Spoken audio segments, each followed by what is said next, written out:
Welcome and thank you for joining us for the AltDev Student Summit. We are pleased to present as part of the Day in the Life series and Toole. Note that you may submit questions via the Google Moderator link at any time, and we'll address these during the Q&A at the end. So without further interruption, I'd like to turn it over to our presenter.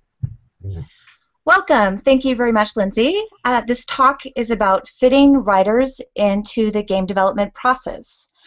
Everyone belongs here who makes games or has been driven mad by game writing in games. This is not just for writers. So first of all, who am I? My name is Toole, as you can see, and I'm a writer and narrative designer. Here are some of the projects I've worked on. I work primarily on commercial games, as you can tell, so I'll be talking a lot about fun, but I've also worked on serious games where fun is also important. And more importantly, I have worked on staff, on site, on contract, off-site, and I've been both hired as a writer and hired writers myself. So this talk is going to cover a lot of ground, but I'm also going to have time for Q&A. I'll be covering who cares about writing, who cares, what is the problem with writing, what do I mean when I say writing, and what is the solution to the problem, what it isn't, and then I'll explore how writers can fit into the development process from pre-production through ship. Finally, I will come back to you, and hopefully you'll have fabulous questions. So first of all, who cares? Why should we care about writing after all, or good writing at all? Well, in a crowded marketplace, it can be hard to stand out. For example, in a first-person shooter genre, there's not a lot of innovation in gameplay, so you have to look for other ways to make your mark. Spec Ops: The Line does just that with its writing and story. Critics consider the gameplay to be par for the course for a first-person shooter, but it's the writing that makes it a success. So what's the problem? The problem is a lot of game stories are kind of lame, and sometimes the writing kind of sucks. Well, who's to blame? Game writers? The audience? Or is it our beliefs? Games are not about play. Games are about play, rather. They're not about writing. Well, that's true. You can have a story and a game, but if you take the story out, you still have a game. But if you take the game out, you don't have a game anymore. And also, good story is not going to save a bad game. And that doesn't mean that the story you choose to put in there should be bad. I believe if you're going to do something, you might as well do it right. We brought in big deal Hollywood writers and we couldn't use anything they wrote.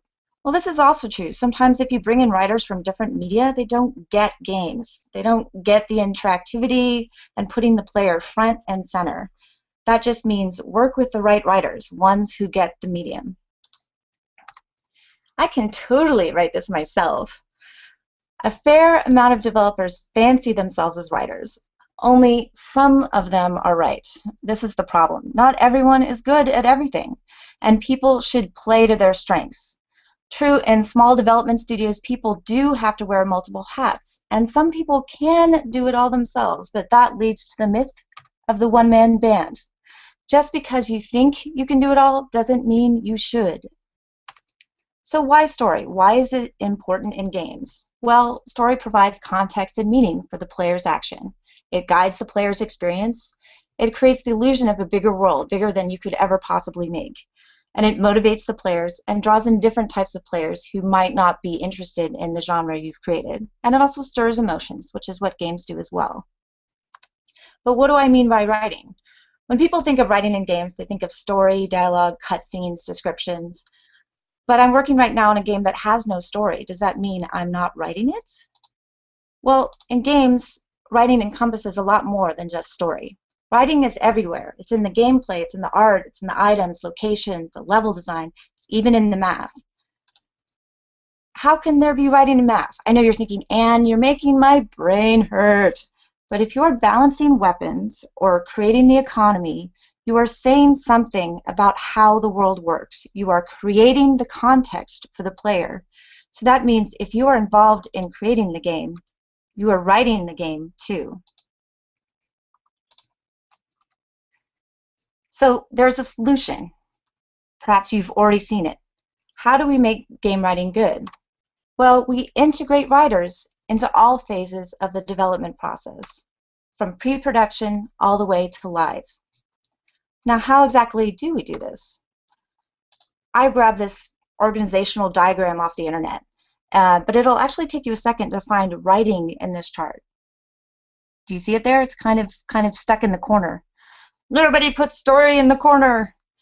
But really, there's nothing right or wrong about the way this is organized, and story and writers are often put in the design department. That's totally normal. There's nothing wrong with that, but that's not necessarily the right way to do it either, especially if they're stuck in the corner. So it's not really about putting the writer on the side while the cool kids get to go off and play games in the corner, nor is the writer this giant evil villain set to subjugate the rest of the developers. I think a lot of developers are afraid that the writers are going to come in and want to take over. And you know what? They're not entirely wrong, because there are a lot of writers from other media who come in with that belief that the story is more important than the player. But the truth is, when you combine writers with the development process, it's a lot more like this, where we're all working together to create something fun for the player. So how do we get there? Let's start in pre-production. Pre-production is when you come up with the idea and make sure you have enough of an idea to move forward to make a game. Having a writer here is key.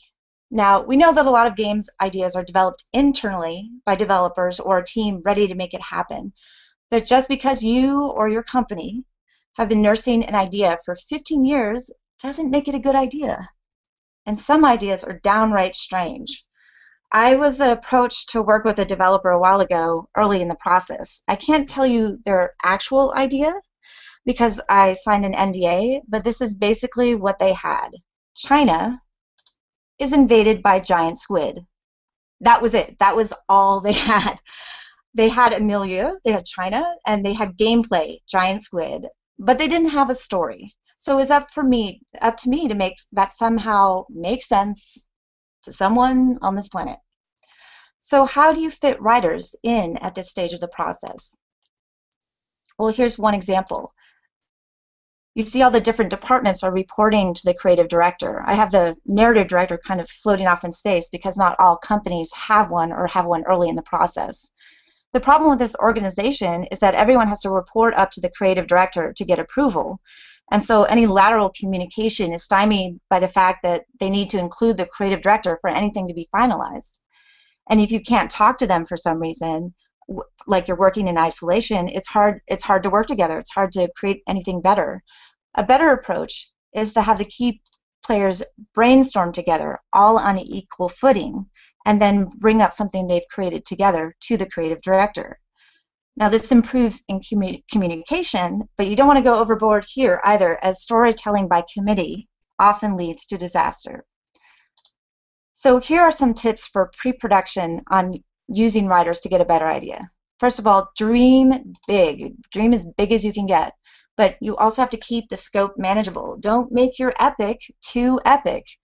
You don't want to dream up something bigger than you can make.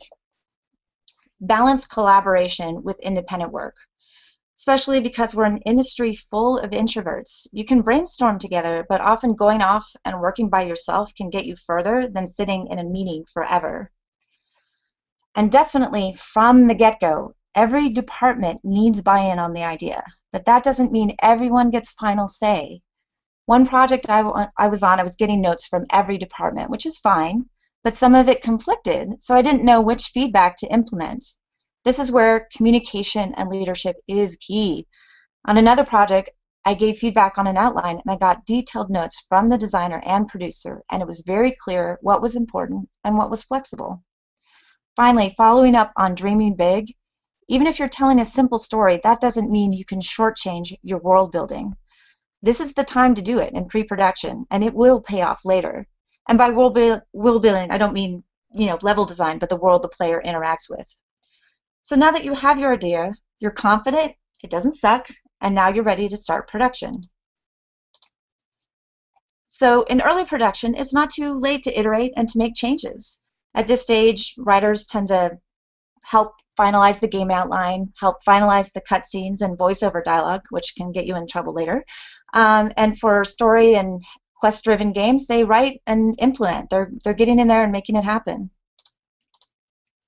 But writers can do a lot of other things at this stage. If they're integrated into the process, they can offer feedback and suggestions everywhere writing exists, which we all know is everywhere. They can problem solve and help come up with new ideas that actually fit and don't seem tacked on or random. Here are just a few areas where writers can be an asset to the process. The goal here is not for the writer to take over all these departments. The goal here is not to nerf each other, but to plus each other and make the whole game and the process better before it's too late to make changes. And that leads to late production, when, holy crap, it's too late.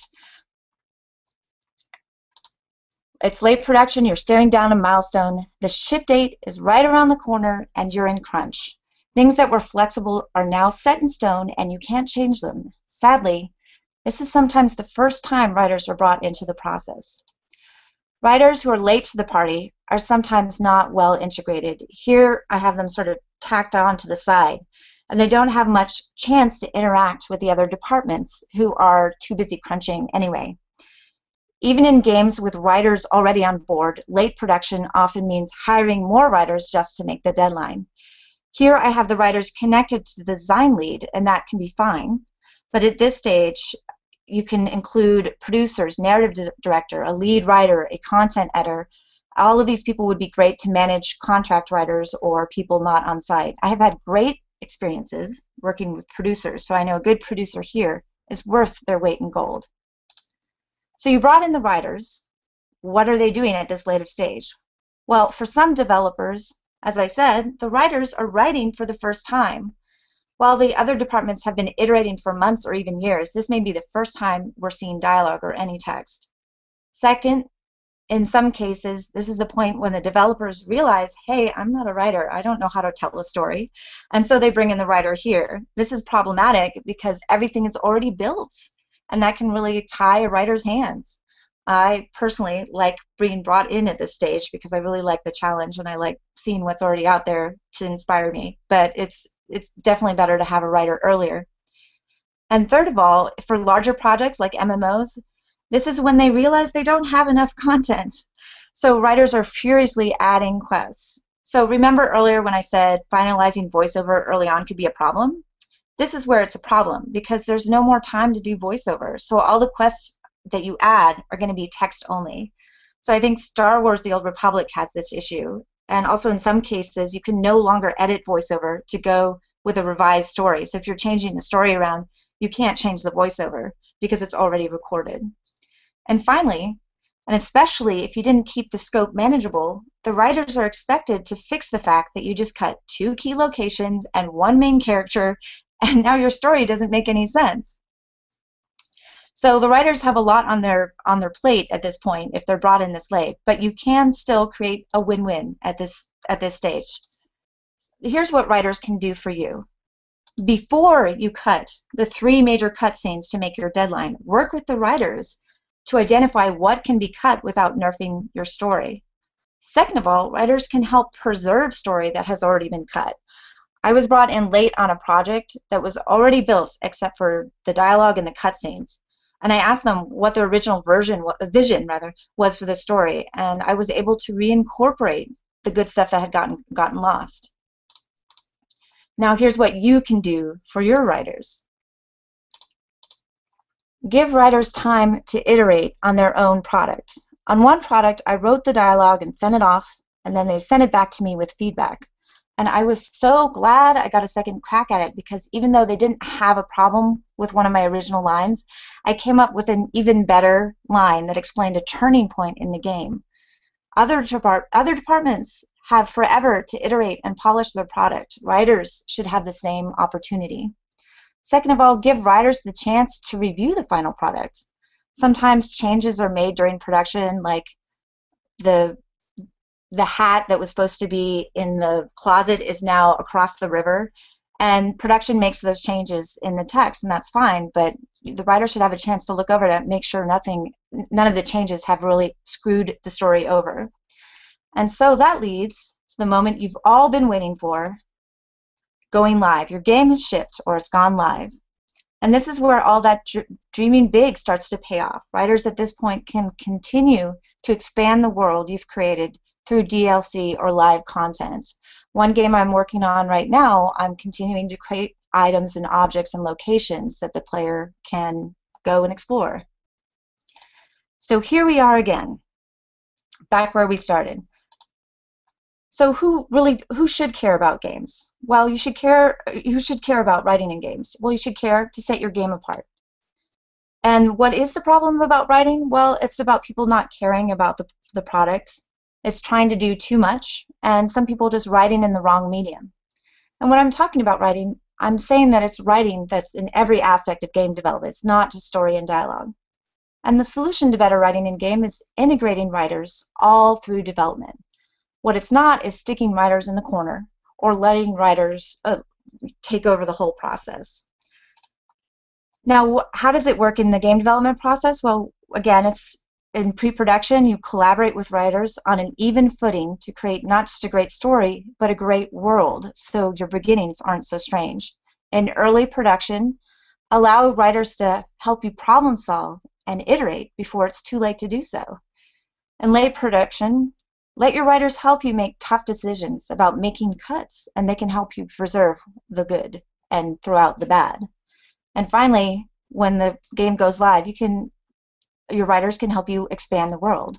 Because in the end, why are we here? We're here to create something fun together.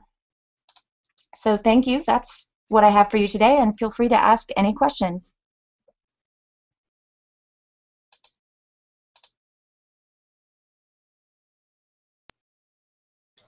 Okay, I am not seeing any questions yet. If you guys are out there watching this and want to submit anything, you can do so from the Google moderator link that you'll find on the page. And if not, Anne, if you have any other anything else you'd like to add or some finishing remarks? Always put in more zombies.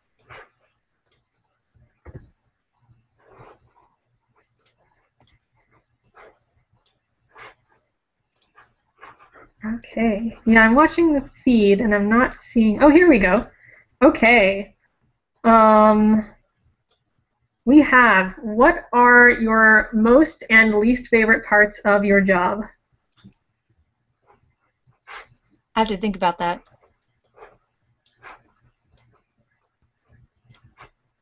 Well, my most favorite part is actually doing the writing, obviously.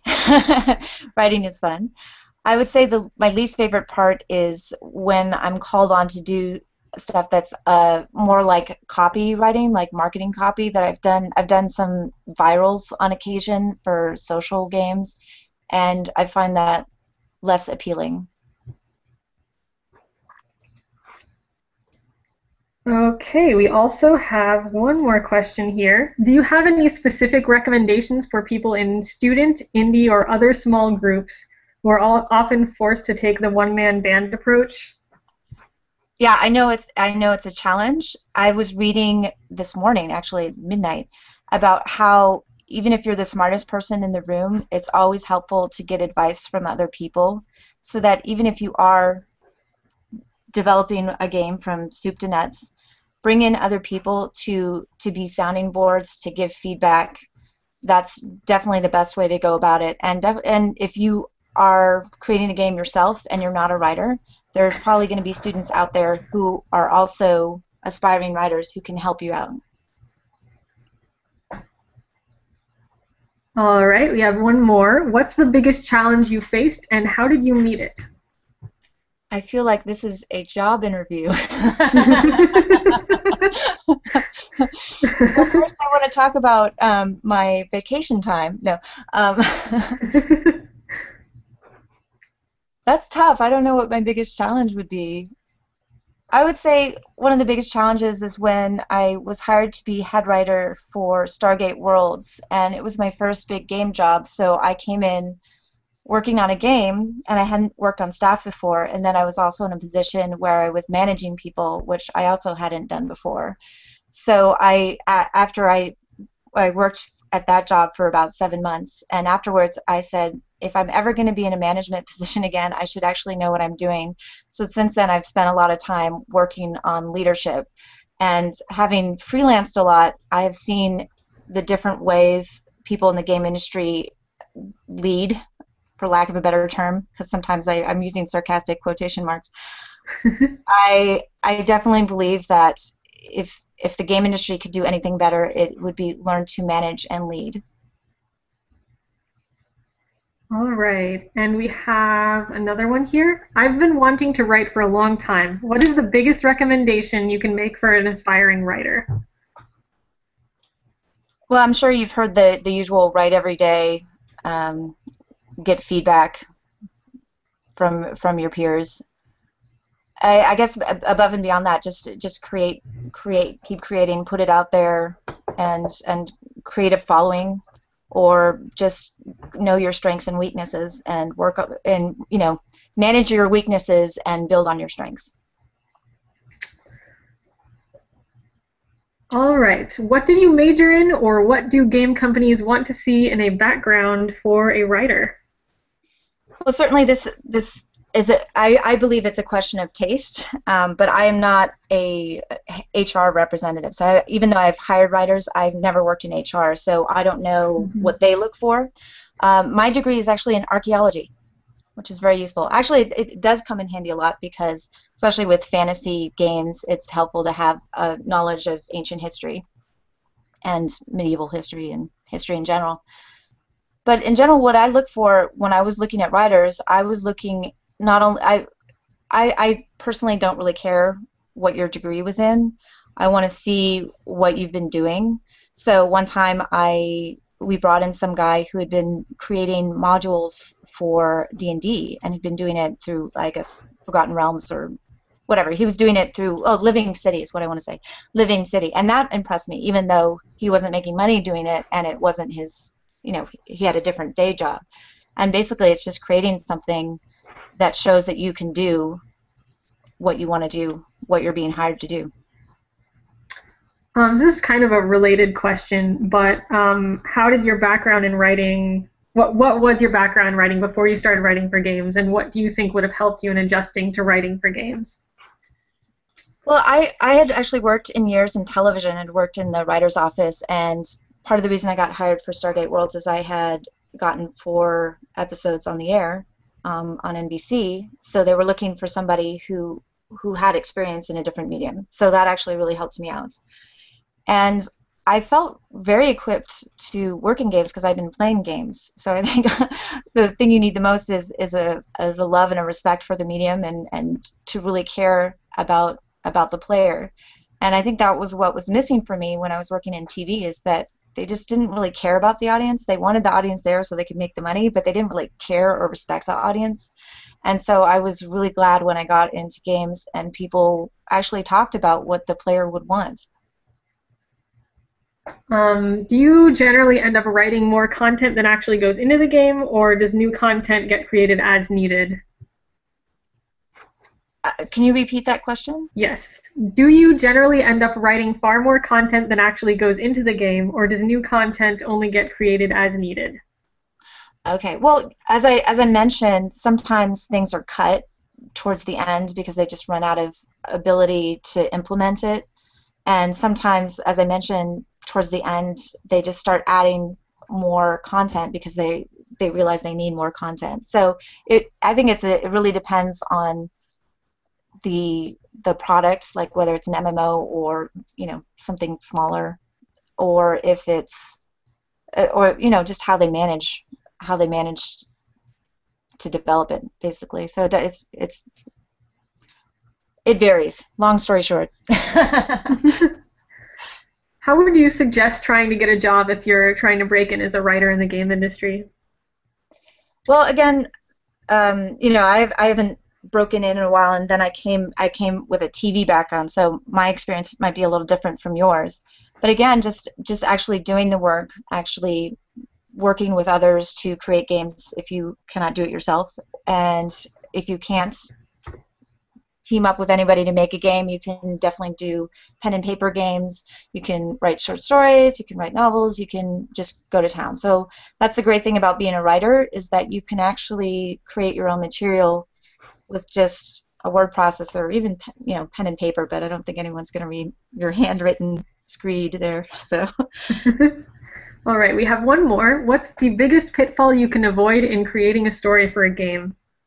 The biggest pitfall you can avoid when creating a story for the game. I would say the biggest pitfall is sort of falling in love with your story and ignoring the fact that there's a player there. That goes back to what I was saying is this industry is about creating a fun experience for the player. So if you're creating a story that is not doing that, then you failed. Even if it's like Shakespearean slash Oscar winning story, if the player's not having fun, you failed. All right, well, I am not seeing any more question submissions, so I think we should probably wrap it up soon, but if you have anything else you'd like to add, feel free. I'm good. All right, well, thank you so much for joining us. We really enjoyed having you, and also thank you to everyone watching at home. So please check back for more great AltDev Student Summit sessions. I think there's at least one more starting shortly, and we'll see you guys later.